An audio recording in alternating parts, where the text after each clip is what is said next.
Hi everyone, welcome back to the channel.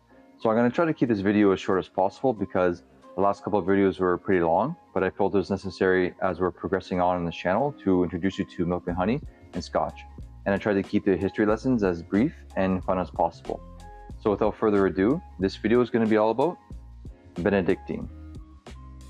So Benedictine is an herbal liqueur made up of 27 herbs and spices, and it has similar beginnings to green chartreuse, but it's actually quite different from green chartreuse. And this brand of Benedictine was invented in 1863 by a wine merchant called Alexandre le Grand in Fécamp, Normandy, France. And it's the only brand of Benedictine on the market. So the creation of Benedictine actually has a pretty interesting story because Alexandre states that the recipe came from the early 1500s from a monk called Dom Bernardo Vincelli, who was a Benedictine monk. And any monks or nuns that were followers of Saint Benedict were called Benedictines, hence where the name comes from. And apparently the recipe was lost during the French Revolution, but then Alexandre found it in the early 1860s and then launched production in 1863. But some people feel that the story was just made up as a marketing scheme just to sell the product. But Alexandre also wanted to give tribute to the Benedictine monks. But I don't know why some people feel that the story was made up. It sounds like a believable story to me because it's an herbal liqueur that was made in France right around the same time that other herbal liqueurs that were being made by monks like green chartreuse. As for its flavor profile, it's very honey forward, and its base spirit is a mix between a neutral grain spirit, which could be vodka or gin, and cognac. We'll give it a taste test.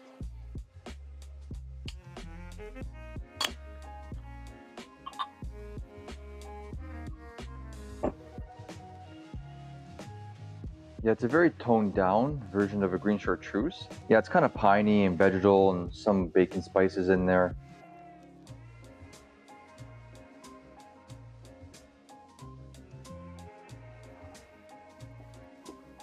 It's only 40%, but there is quite a bit of ethanol as you sip it, so it burns like the green chartreuse. So you can kind of think of it as like a botanical honey liqueur. And the reason why I've chosen Benedictine for this video is because it is used in quite a bit of cocktails, and it's easy to find all around the US and throughout Canada. In Ontario, it costs around anywhere from $42, and it's going to last you a really long time. Because whenever it's called for in a cocktail, it's usually called for anywhere from a bar spoon to half an ounce, so you don't really get big measurements of Benedictine in a cocktail. So this is actually my second bottle of Benedictine because I only use it for my Instagram photos.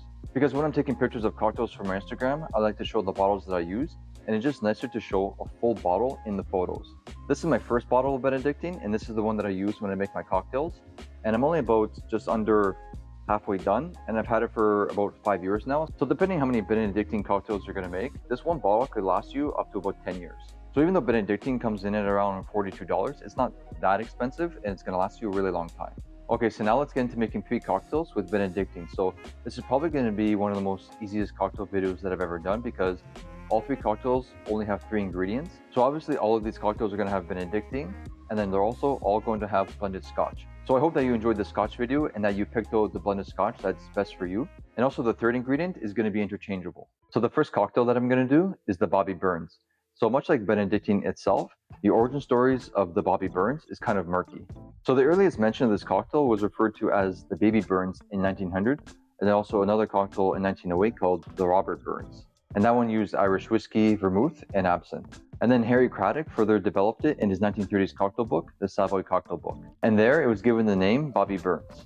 Others think the name Bobby Burns comes from Bobby Burns the poet, and others think that it comes from a cigar manufacturer in New York City. So for this cocktail, we're going to need Benedictine, blended scotch, and sweet vermouth. So we're going to start off with 2 ounces of blended scotch.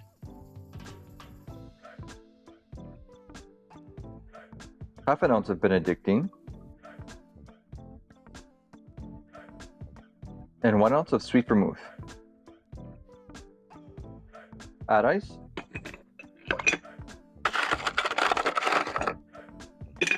And we're going to stir for 40 seconds.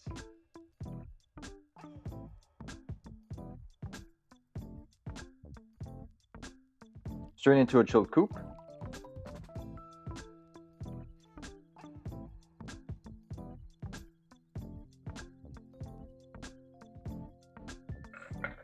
Express some lemon oil.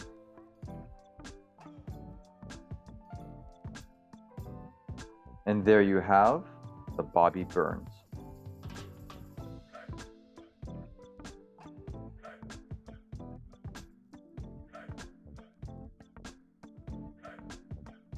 Cheers.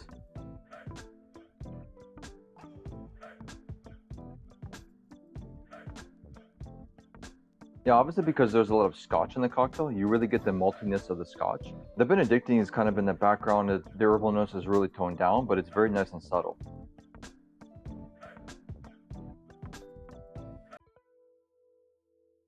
So the next cocktail that I'm going to do is the Highlander. So this is more of a modern cocktail because it was invented just before the beginning of the cocktail renaissance. And it was first seen in print in 1998 in Paul Harrington's The Drinks Bible for the 21st Century. So for this cocktail, we're just going to swap out the Sweet Vermouth for Angostura bitters. So we're going to start off with 2 ounces of blended Scotch,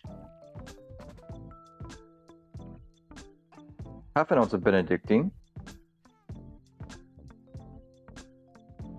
and 2 dashes of Angostura bitters. Add ice.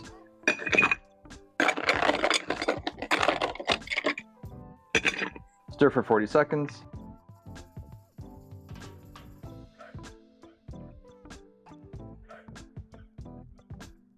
Strain into a chilled coupe.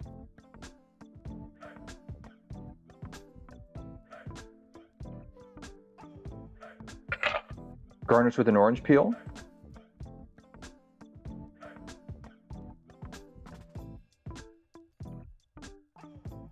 And there you have the Highlander.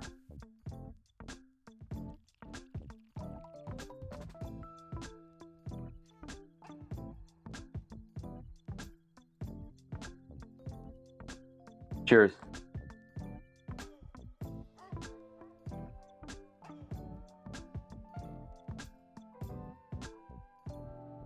It's very similar but different. Obviously, you get a lot of maltiness from the Scotch. There's no savoriness from the Sweet Vermouth, but you get a lot more spiciness from the Angostura bitters. And again, the Benedictine is kind of in the background, and the herbalness is being toned down by the other ingredients.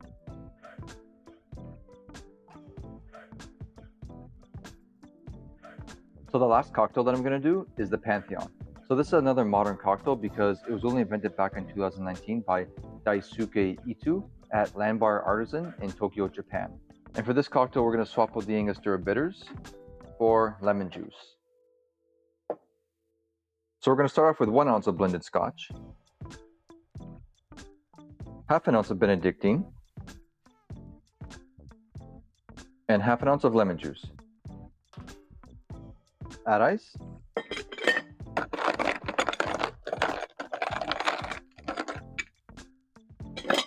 And because this one doesn't have a large volume of ingredients, I'm only going to shake for about maybe 10 seconds.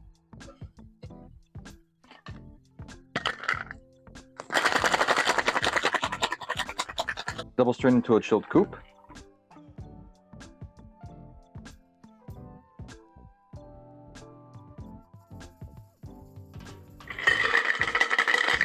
And there you have the Pantheon.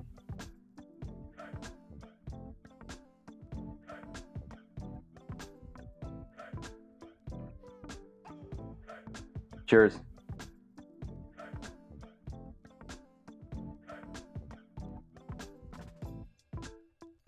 Still a lot of maltiness from the Scotch, but the Benedictine shines through a little bit more because you have smaller ratio between the Scotch and the Benedictine. It's almost like a bee's knees in a way, or like the Gold Rush, because you get this kind of honeyness from the Benedictine and a sourness from the lemon juice. So it's a really nice, soft, light drink.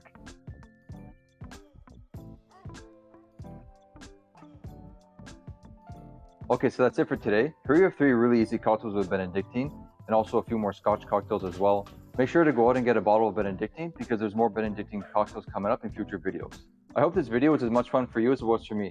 Hit that like and subscribe button, follow me on Instagram for more recipes, and I'll see you in the next video. Cheers.